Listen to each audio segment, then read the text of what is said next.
осы бүгінгі азаматтарының, азаматшаларының атсалысуымен осы бүгінгі міне бізге керек жарықтың бәрін қамтамасыз етіп, бабаны құрметтеген осы Бейнеу қаласының тұрғындарына Алланың нұры жаусын. Ал енді осы Бейнеу ауданының әкімі Әзірханов басшы Айжанақұлына сөз береміз. Құрметті қалайық, ас қабылы болсын.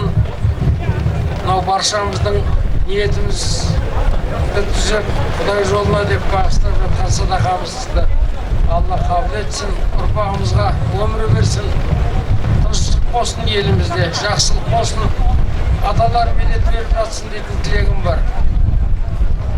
Астан бұрын менің бір мойныма алған аманатым бар еді. Сол аманатымды сосы ағайынға жеткізе кетейін деп тұрым. Ана Орал қаласының әкімі Нұрлан Ноғаев Асқарұлы дейтін азамат маған телефон шалып сіздерге сәлем жолдаған, қызмет бабымен бара алмайтындығын айтқан. О жігіт дейтін осы Бейнеуде 10 жылдың үстінде қызметтес болды менімен бірге. Сонау 94 жылдың август айында осы Бейнеудің ең алғашқы мұнайын алған азаматтың бірі еді. Сол түнде сіздерден кешірім сұрап, қызмет бабынан бара алмаймын, соны менің тумаластарыма жеткіз деген, ал мен жеткіздім, мойнындағы міндетімнен құтылдым. Біраз жылдан бері осы тәуелсіздік алған 90 жылдың бергі беттерінде Асауға да, Бараққа да, Дәуітке де тумаластары, ауылдастары, жақын жуықтары үлкен құрмет көрсетіп, ұлағаттап, ұрпаққа үлгі етіп келе жатыр. Оның өзі бір тәлім алатындай шаруа. Ол ортақ адамдар, ол тек қана бір ауылдың, бір ұрудың, бір белгілі бір топтың ғана батырлар емес, бүкіл қазақтың батырлары. Шындығында да біз бала кезімізде Амантұрлының Адай Асаудың табын екенін білмейтінбіз, басымыз ауырып балтыр сыздаса, солардан медет сұрайтынбыз. Достарымызға мақтансақ, біздің ауылдың батырлары деп мақтанатынбыз. Келешектегі ұрпақтарда соны бөле жармай, бірге пайдаланып, осы қазақтың белгілі батыры деп санауымыз керек. Оның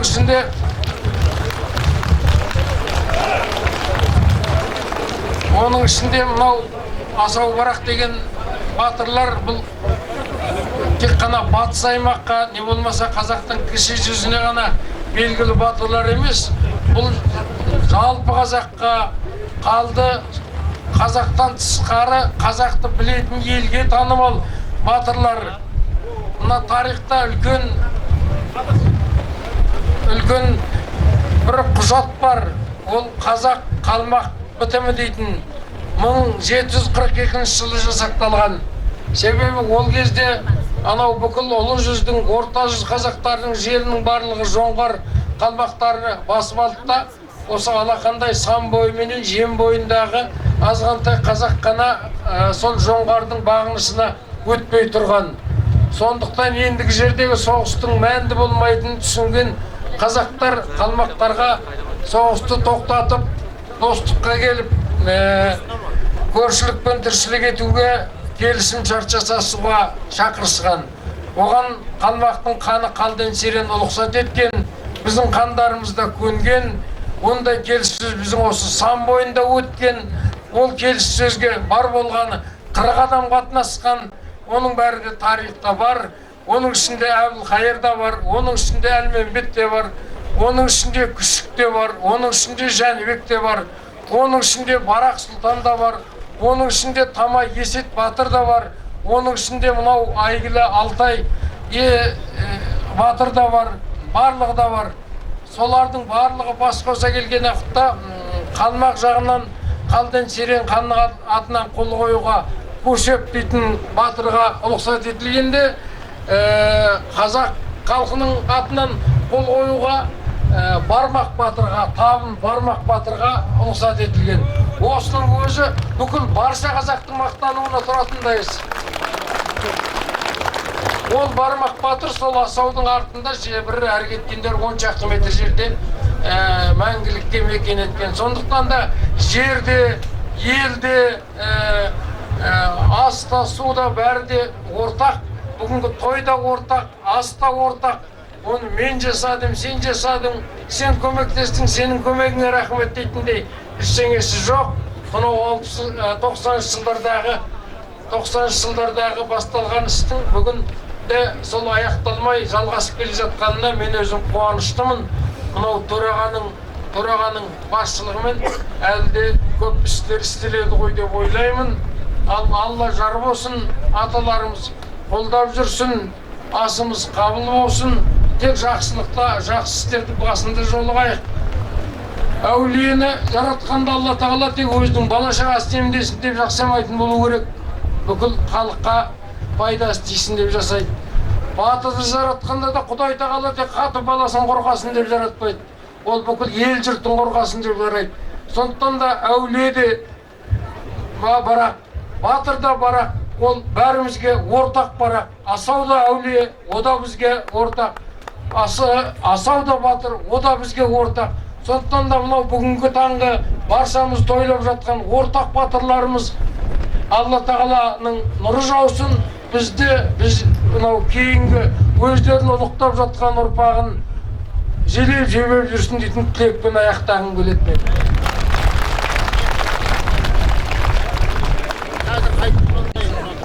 Сөз кезегін Қызылорда облысы Жалағаш ауданынан келген Балақ Сатыбалдыұлының нағашыларының атынан Қабыланбек Нұрмағамбетұлына сөз береміз. Атамыздың нағашысы Барақ атамыздың нағашысының атына.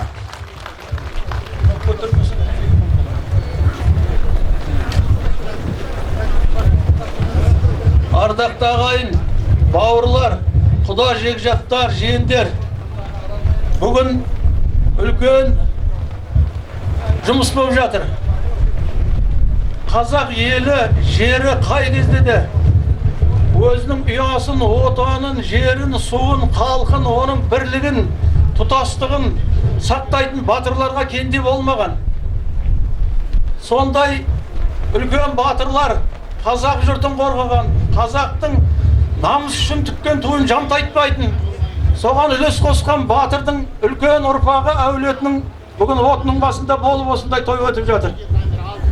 Мен жаңағы сыр бойында отырған қазақтардың атынан, сыр бойындағы батырдың нағашысының атынан келіп отырмын. Қазір өзіміздің еліміз, жеріміз туралы, Барақ батырға байланыс туралы халықтың аузында жүрген бір-екі әңгіме айтамын, сіздер жалықтырмасын.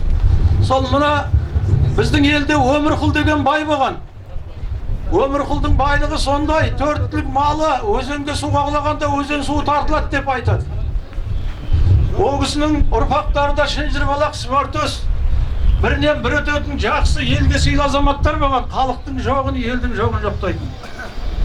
Өмірқұл сондай жағдайда өмір сүріп жүріп, мына 300-ге бір бөлген, бір болған, жетелікке жан көрген Мүсірәлі бабамызбенен зөңгілес, дос, сырлас болған екен.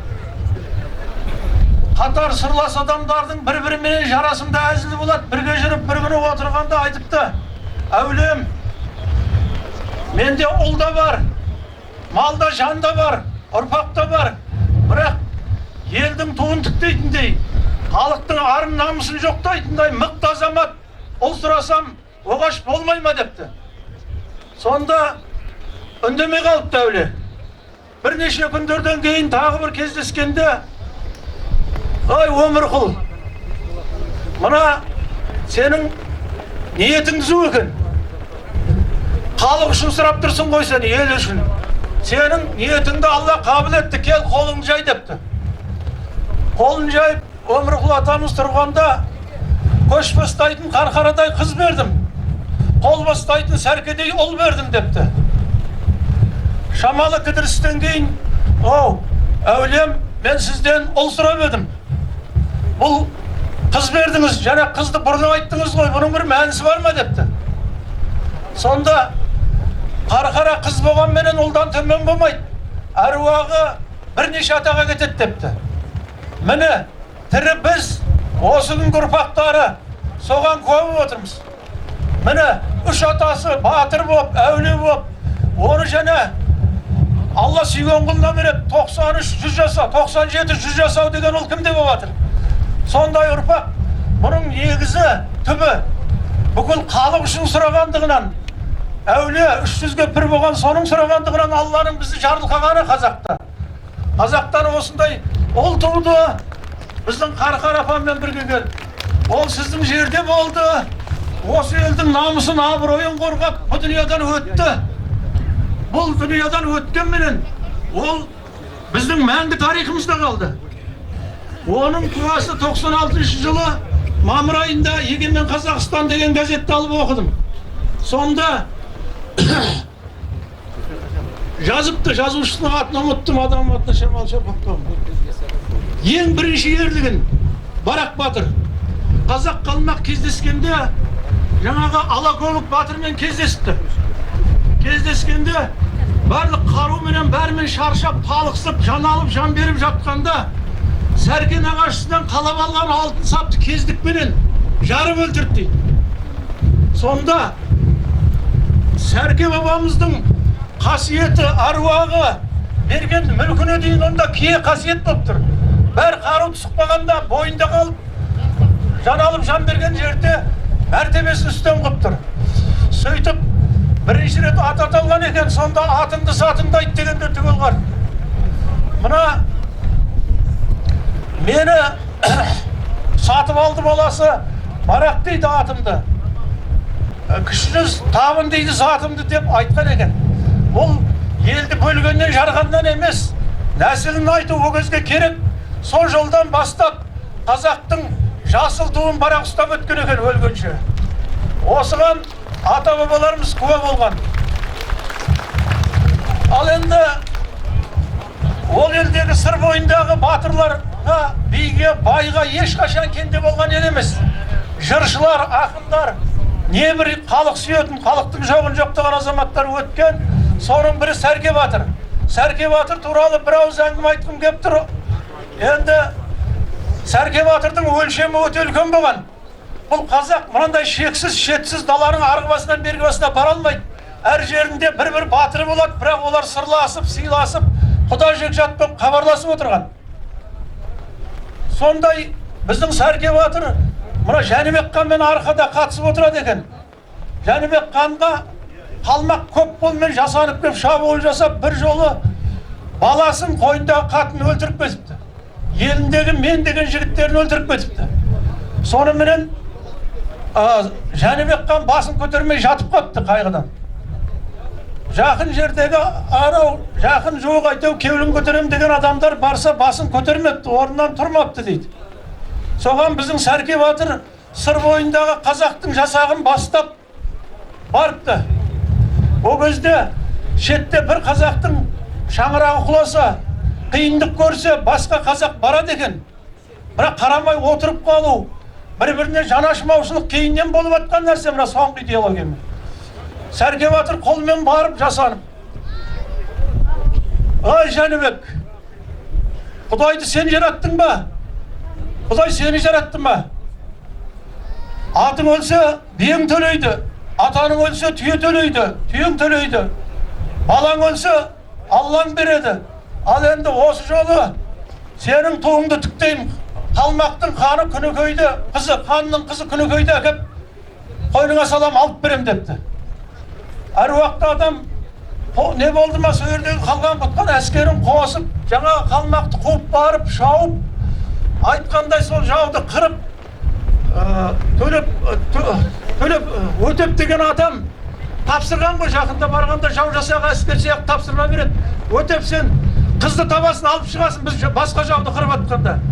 Менің сөзім бар бір ауыз, орындауым керек деп.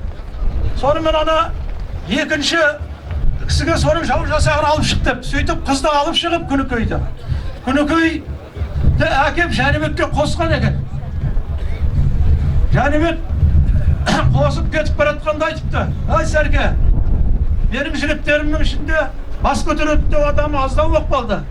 Біз бір адамбыз. Сен тасқа салға, мұзға салса таймайтын, тасқа салса тасырқамайтын бір азаматты қалдырып кет. Менің қасымда атқосшы болсын, жігіттеріме басшылық жасасын депті. Сонда Жайнақ деген адамымыз тастап кеткен екен қасында. Ай сен саға келсін, жолды бақ келатқан жауды айтасың, сен пәленше саға келсін, жүректі келсін, қолды бақ әскерге ке бол. Сен пәленше олай деп сөйтіп жұмысты бөліп, жұмыс істейтіне дейін тәртіпті өзі Жәнібектің қасында 2 жыл атқосшы әлі қорғаушы болып жүрді.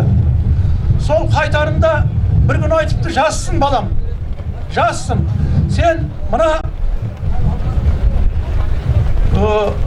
елін сағынған шығарсың, сен бәтемді берейін, қолыңды жай депті. 10 ұлды 1000 қойлы бол депті. 10 000 қойлы бол депті.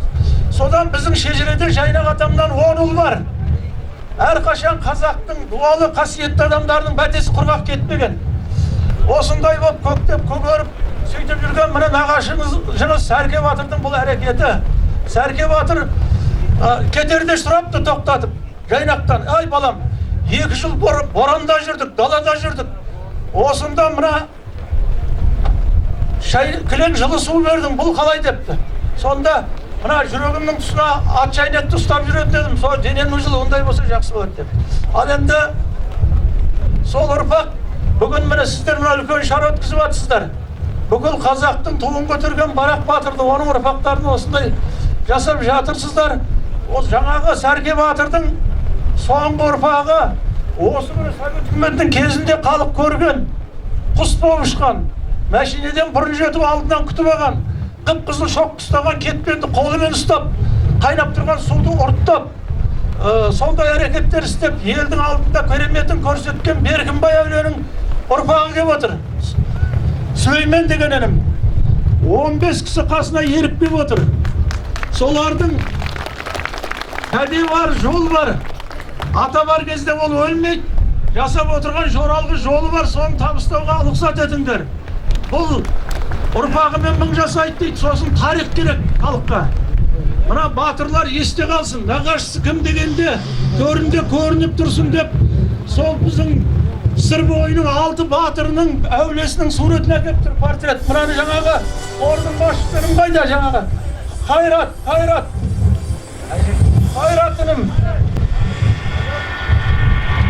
Қайратыным екен, өте қайрат дегенімін. Сосын бізді көп танып жүгіріп жүрген Тілеу Нұрғазиев деген азамат бар екен. Осы кісілер келіп сол қабылдасын. Қаржысы бар, жинақтаған жұрттан. Сосын жаңа осы келген кісілердің жаңағы портреті бар. Сосын аудан әкімінің арнайы адресаты бар. Біздің жерде күріш жинап жатыр. Адамдар бос емес. Сондықтан мына адресатты оқып беруге сіздерге айып еттіңіздер.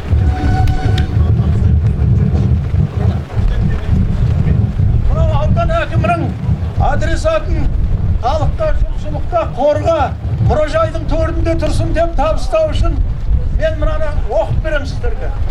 Құттықтау, құрметті маңғыстаулық бауырлар, сіздерді бүгінгі игілікті істердің басталуымен шын жүректен құттықтаймын. Ата-бабалар әруағын қастерлеу, бабаларымыздың өмірі мен ерлік жолын кейінгі ұрпаққа үлгіні өтіп, жастарды ерлік пен рух биіктігі тұрғысында тәрбиелеу, өсер елдің азаматтарының ісі.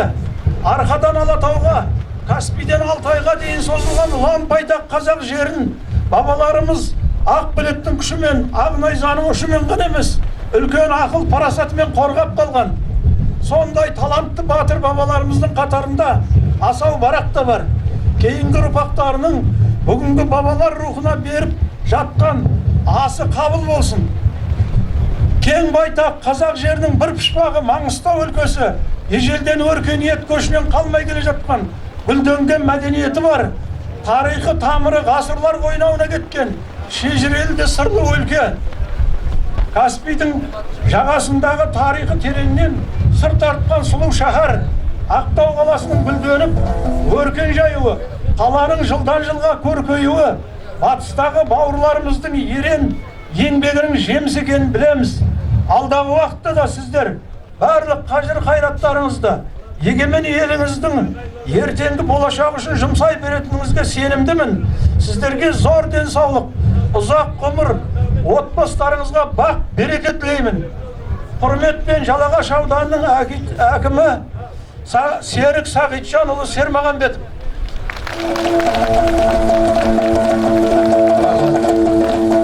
Рахмет аға. Мынау Барақ бабамыздың нағашысының атынан келіп тұрған делегат болғасын бұл кісіге Алланың нұры жаусын дейміз ғой. Со Серке Батыр нағашыларымыздың аруағы қолдасын. Ал ағайындар, ассалаумағалейкумдер. Міне айтады ғой, елдің ағаштың көркеюі адамның жақсы болуы дейді, міне нағашыдан дейді. Нағашымыз Серке Батырдың ұрпақтарына мыңда бір алғыс, тек өзі өне берсін дейміз, қысқадан нұсқа. Рахмет. Міне осылай сөйлеу керек қысқа нұсқа. Ал енді келесі Ақтілектің тізгінін осы сөз кезегін Алматы облысына береміз. Алматы облысынан келіп тұрған осы жерде ағамыз бар, Шалқышып Тұрғанбай ағамызды ортаға шақырайық. Алматы облысынан келіп тұрған кісі.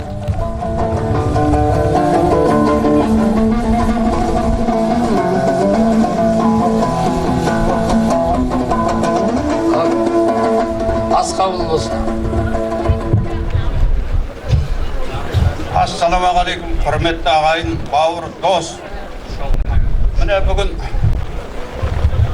атамыздың 270 жылдық мерейтойын ұлықтауға осы Маңғыстау жеріне жиналып отырмыз. Осы бабамыздың тарихын мен сіздердің уақыттарыңды алып, жаңа алдымызда сөйлеген адамдар, олардың қандай батыр, қалай ел қорғағаны, қандай әулие болғанын айтып өтті. Мен оларға тоқталғым келмейді. Міне мен бүкіл мынау Барақ Батыр ұрпағының атынан барлық осы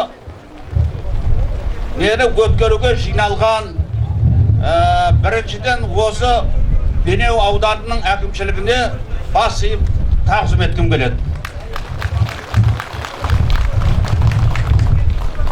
Міне осы Бенеу әкімшілігін қолдаған азаматтар, міне Қазақстанның барлық түбірінен, анау туыс Қарақалпақ елінен, Түрікмен елінен келіп отқан азаматтар бар.